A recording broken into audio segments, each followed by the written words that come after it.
Well, hello, everyone. I'm James Dobson, and you're listening to Family Talk, a listener-supported ministry. In fact, thank you so much for being part of that support for James Dobson Family Institute.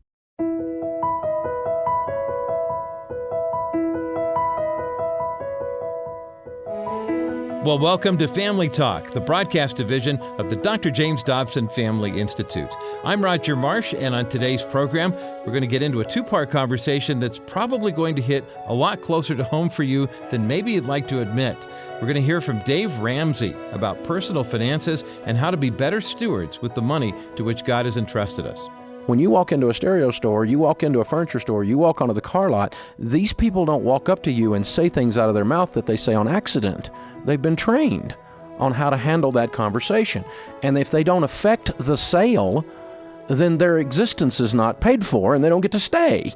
Poor salesmen have skinny kids, and so they're going to learn how to sell. They're going to learn how to assist you in that purchase and guide you either with your spouse or against your spouse, whatever's to their benefit in that process. Some do it with scruples and with a lot of class, and others do it without ethics. If we're honest with ourselves, each of us has a story about an encounter with a salesperson who tried to persuade us to make a purchase that really was not in our best interest. Well, think about it this way. If you lose control of your money and how you manage it, you will typically be inviting more problem areas into your life that will follow. And financial issues can threaten even the strongest of marriages as well. So that's why we want to bring practical advice for you for money management on today's program. Our own Dr. James Dobson sat down with his guest, Dave Ramsey, to do a deeper dive into this issue. Now, this program was in fact recorded several years ago, but it's amazing how highly relevant this issue is to many families today. And Dave Ramsey's advice is biblically based, it's timeless, and addresses financial topics that every family can relate to. For example, here is Dave talking about those small impulse purchases that we might not even be thinking about. Well, it's the little foxes that spoil the vine, Proverbs says.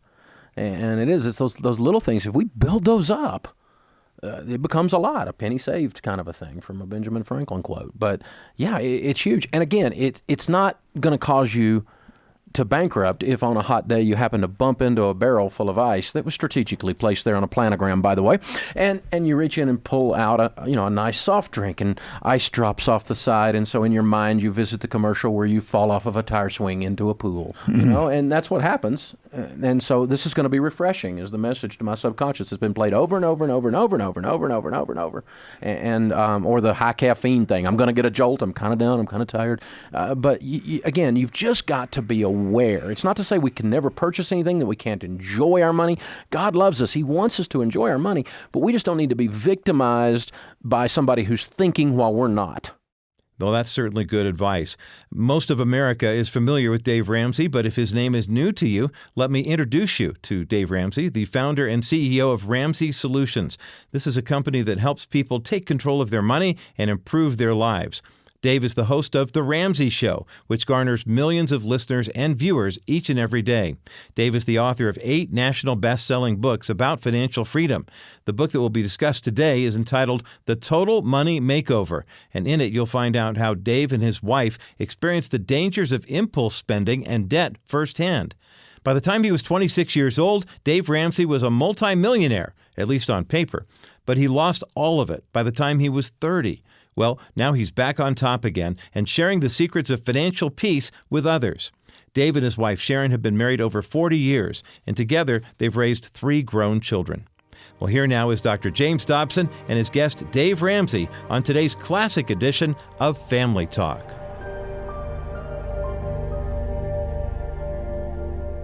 Well, Dave, it is our pleasure to have you on our program, and you have an awful lot to say to us. First, I want you to tell us how it was that you managed to make $4 million by the time you were 26 and blow it all in 4 years. How'd you get that done? How can you mess up that bad? Oh, my goodness. Well, we started with nothing. My wife Sharon and I, like most people, you remember, we ain't got money, honey, but we got love. And we were eating off a card table driving a 1902 Pinto, and I started buying and selling real estate, and I did. I got rich just doing real estate deals. We had $4 million worth of real estate, about $3 million worth of debt, so I guess that technically made us a millionaire, but we had no money. It was all in real estate, and then the bank got sold to another bank, and the short version is we spent the next 2.5 years of our life fighting with every ounce of energy that we had to do the right thing and pay our bills. And no matter what we did, I had done dumb with so many zeros on the end that I didn't have a way to recover. And so we crashed and burned and were foreclosed on, sued, and finally were bankrupt. And you really did find that this undermined your marital relationship. There was conflict between you that threatened it or just created a lot of angst? That might be the understatement of the week. We about killed each other, Dr. Dobson. She's from East Tennessee. Frying pan throwing there's an Olympic event. You know, it's. Well, you talk in this book about the fact that a man should listen to his wife. Was this a case of you're not listening to yours? That was one of many financial principles that I later learned. At the bottom of that mess, I met God on the way up, but I got to know him on the way down. And so at the bottom of that mess, I started reading people like Ron Blue and Larry Burkett. And one of the many financial principles we uncovered out of the Bible was that, a smart guy listens to his wife, a virtuous wife, from Proverbs 31, and he will have no lack of gain. And so, no, I didn't listen to her, and she didn't listen to me much either. So we weren't on the same page, and there we found ourselves broken, and beat up, and abused, and everything else, and we had to start our lives over, and we got a new life in Christ. Largely through the teachings of Larry Burkett and Ron Blue in terms of the financial side of things. Exactly. We were believers at that point, and really, our faith was strong. Pain will do that to you. But then that metamorphosis, that sanctification, if you will, starts taking place where Christ starts invading your life and starts becoming you in your life. And wow, that over the last few decades now, that's been an incredible trip. You have used a phrase in the book that we've all heard, but you have your own meaning of it, having to do with buyer beware. Why did you put such emphasis on that? Well, I came from a real estate background. My parents were real estate brokers when I was growing up. And one of the things in the old days you learned on the test was that when a buyer is coming up to a seller's house, both agents typically represent the seller in the average transaction. And so we were taught buyer beware, caveat emptor, which is the Latin for that. In other words, the buyer, doesn't necessarily need to be cynical or anything, but just to be aware that not everybody's looking out for them. And it turns out, as consumers out here walking around through the mall or across the car lot, not everybody's looking out for us. And there are a lot of them out there that want your money and want to separate you from it. And if they're not good at it, the marketplace is so competitive that they go out of business. They have to separate you from your money. It's a matter of business survival for them, because if they don't, then the next donut shop down the street will. Yeah. And once that happens, if you don't win that competitive battle in the marketplace for the consumer dollar, you go broke. What are some of the ways they go after your money? Well, it's things that we kind of all know, but I think we just need to be aware and be wary. Be as wise as a serpent in that process. And, basic things like personal selling. Teaching people to sell one-on-one is not an evil thing, but you need to understand that when you walk into a stereo store, you walk into a furniture store, you walk onto the car lot, these people don't walk up to you and say things out of their mouth that they say on accident. They've been trained. Some do it with scruples and with a lot of class, and others do it without ethics. And your impulsivity plays right into their hands. That's what they most want you to do, is not to think, not to go home and spend a night and the next morning waking up fresh and being able to think things through again, or being able to work it through with your wife or look at your financial situation or to pray about it. What they want is a decision out of you as quickly as possible. The car dealers, for instance, know that if you leave the lot promising you'll come back after you think about it, they know that 88% of the time, according to the National Auto Dealers Association, you won't be back. And the car salesmen call you they're be-backs. That's what they name you as you leave, be-backs. So when you get ready to leave the car lot, if you look down and there's something hanging around your ankle and it looks like the salesman, That's why he's holding on to your leg. He doesn't want you to leave because he knows you won't be back. He's got to strike while the iron is hot. And what happens there's even a physiological application to this. When we buy things, we get excited, especially major purchases. There's a little bit of a high. It's kind of fun. Your heart rate changes. You get a little perspiration in your palms and across the top of your lip. Your eyes dilate a little bit. Endorphins and proteins are released. There's a thing that happens in your body, called excitement. And there's a chemical change. And if they don't help you act on that, when you calm down later, you won't make the buy. And the more you're spending, the more adrenaline is pumped through your veins. Exactly. And the more you're spending relative to your situation. Yeah. That's the thing. I mean, if a billionaire spends $100,000, that might be like somebody else buying a Happy Meal, but it's relative to your situation. Now, let's make it clear, you're not disparaging salesmen. We No. have a lot of salesmen who are listening to us. They make a living doing this, and somebody needs to do that job. And it's an honorable work. But you also need to know that you don't need to buy everything that somebody wants to sell you. Right, and every dress that's supposed to look good on you may not. The answer is maybe, yes, you look fat in that. It could be the answer, but you'll never hear that. Well, how do we deal with these messages that are impinging upon our senses all day, every day? Well, I think we've got that, and then we've got the easy financing, the easy payments. These things have collided. And so we've kind of just gone through the scriptures and with a little bit of good old common sense, horse sense, come up with about 5 or 6 things that if you'll do these things when you're facing a major purchase right in the face, if you'll do these, you'll calm down, you'll slow down, and you'll make the purchase biblically. And then you can buy from a great salesman. And it's a process you enjoy, and it's an item you love, and you look back on it, and it's, you have no regret. It's not something that causes a fight in the family. It's not a problem later. You refer to financing as a marketing tool. I've never thought of it in those terms. Why is the financing of something that you're purchasing a part of the marketing pitch, if you will? Well, it's easy payments. I don't have $100, but I can make 3 easy payments of $29. I don't have $6,000 to buy a car, but I can make those easy payments a month. And we've all heard people say it. Some of us have said it, where we say things like, oh, I can afford it. And they didn't mean they had the money. They meant they could have thought they could afford a payment. And so then some people don't even ask how much the total cost is. They just want to know, can I make the payments? We've quit asking how much. We ask how much down and how much a month. And that's how car fleecing got popular. The car fleece is absolutely ridiculous because it's almost nothing down and a lower payment. But it's the worst deal on the car lot, financing-wise, according to Consumer Reports, Smart Money Magazine, and my calculator. And so when you start unpacking these 90 days same as cash things, 88%, a friend of mine at a finance company the other day told me 88% of these 90 days same as cash deals convert to payments at the finance company. And the finance company deals aren't deals. This is 24, 38%. And they back you all the way back to the start of the thing, and you pay payments. And boy, it just snowballs then, and the bad decision begins to get worse and worse and worse. So 90 days same as cash is not same as cash. You are paying for that. You know what? I can walk into a furniture store with a couple of $100 bills or a couple of 50s and fan them out in front of the manager, and I'll find a bargain. 90 days is not the same as cash.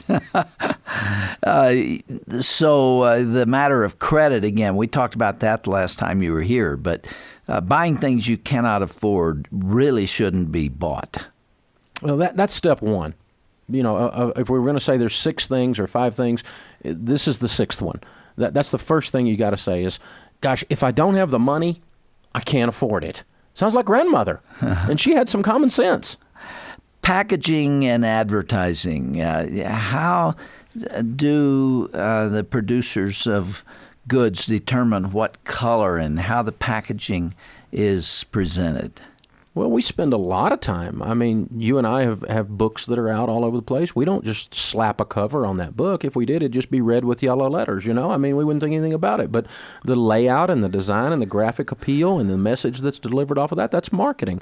The shelf position, we're going to put the kids' stuff. I mean, I think Wrigley's Gum's probably the first guy that understood shelf position. And they started putting the little packs of gum several decades ago, 50, 60 years ago at the cash register. And now every market in the nation fights for those cash register spots because that's impulse alley when you walk in. But even the design and the flow in the supermarket, some of the best merchandisers on the planet right now are the grocery stores. And the flow of the hall, used to be in the old days that you went to the back corner and there was meat and dairy, right? And not necessarily now. There's a whole different process. They've tracked and they've studied so carefully how the lady or the person doing the shopping is going to work those aisles and how their eye tilts and what's catching their peripheral vision. It's a science, and they're very, very good at it. None of it's evil. It's just that they're excellent at what they do, and we as the consumer wander in there like Gomer Pyle on Valium and come out with a basket load of stuff, you know? You've just got to understand the game that's being played here. Yeah, and it can't be one-sided if you want to win it. You got to know there is a game. And I'm just in there getting some Cheerios, and all this stuff's happening to me, and I didn't know it.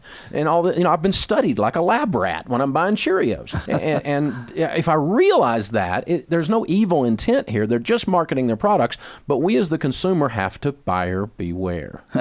You have talked in this book about the market. We mentioned it a minute ago, the supermarket.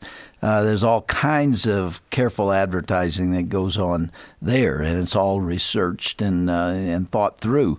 One thing has to do with brand name products versus generic products.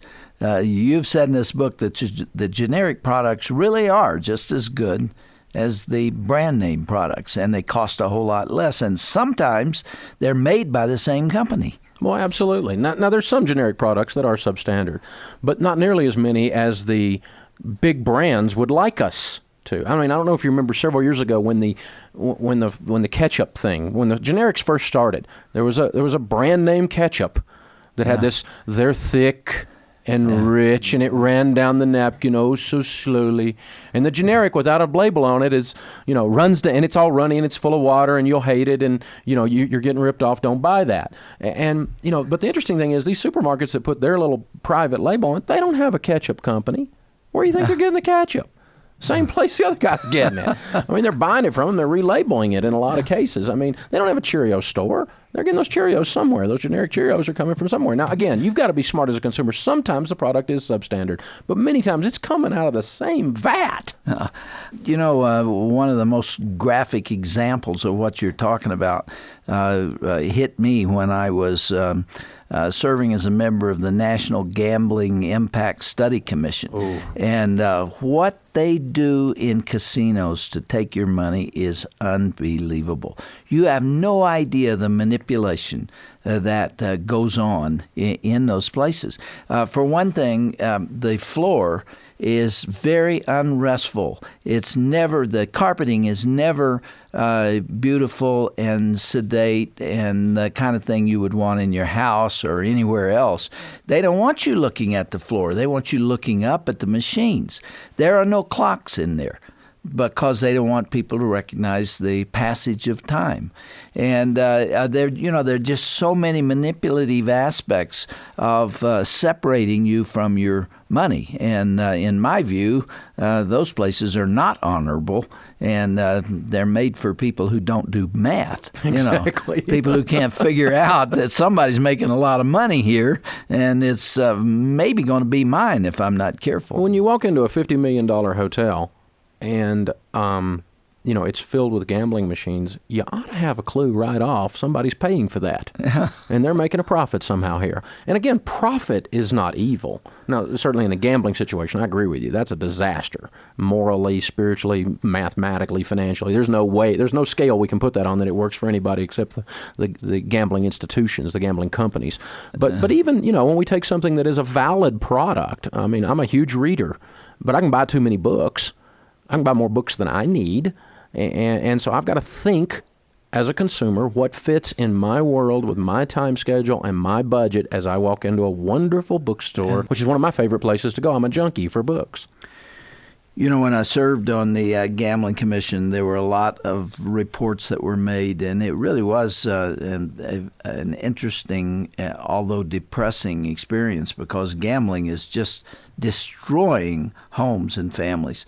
We receive so much mail from one spouse who is not a compulsive gambler, who doesn't know what to do about the other one who is.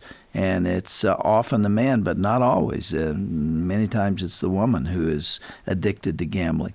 But what is really depressing to me is that people think that they're going to win the lottery and that's going to be their retirement program. I mean, if you ask people, what is your retirement plan? I'm going to win the lottery. And they have one chance in 135 kabillion, of that happening.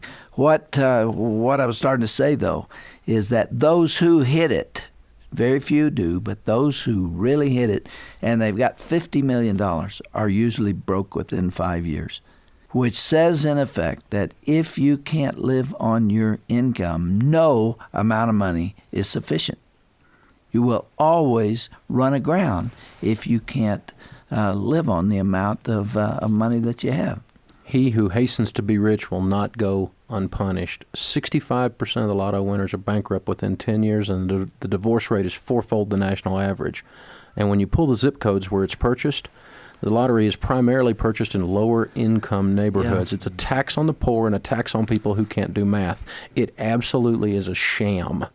And, well, we're helping with scholarships. Great. We have poor people sending rich people's kids to school. This is a really bright idea. And the average lotto player in America is paying $35.84 a month on average in the lotto. Were they to put that in a decent growth stock mutual fund and have their 401k matched at work, they would retire a millionaire. If they would start doing that at age 22 and do it to age 72, they'd retire a multi-millionaire in that case. Not one time out of 135 gajillion, every time they would. Yeah. And what we've got here is we've got state governments and federal governments that have gotten in the business of selling false hope and misleading their population in the process. It's a way of raising taxes. It's a disaster. And it's a tax on the poor. It's the most regressive of all taxes. Our commission went into the inner city and stood around some of the liquor stores and places where they have the lotto machines. And when the Social Security check and other welfare checks arrived, people were lined up for a city block to put their money in those machines. And those are the people that are being exploited. It is the exploitation of the poor. And yet America has decided it's a great idea, and it's spread all across the country and around the world. And it's going to blow. It's happened 2 previous times. There have been 3 epidemics of gambling. The other 2 have blown up. This one is going to blow too when people finally realize they've been had. Well, and on a personal note, it's real simple. If you want to become wealthy, try to find out what wealthy people are doing and do that. And go look at who's standing in the lotto line. There's nobody standing there with Rolex watches and Armani blazers driving up in a Mercedes. If it worked, rich people would be in the line. It doesn't work, okay? That's the deal. This is a bad idea.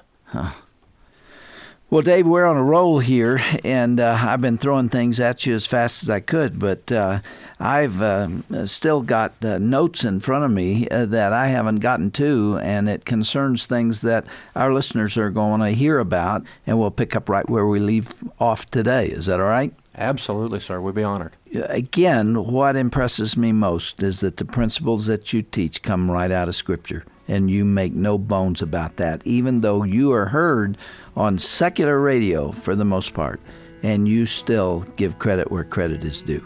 Well, it's not mine. I stole it all from God and your grandmother. I've done the same thing. We've got a wonderful relationship. I steal his ideas, and then I get the credit. It's a pleasure to get better acquainted with you. Thanks for being our guest again. Thank you, sir.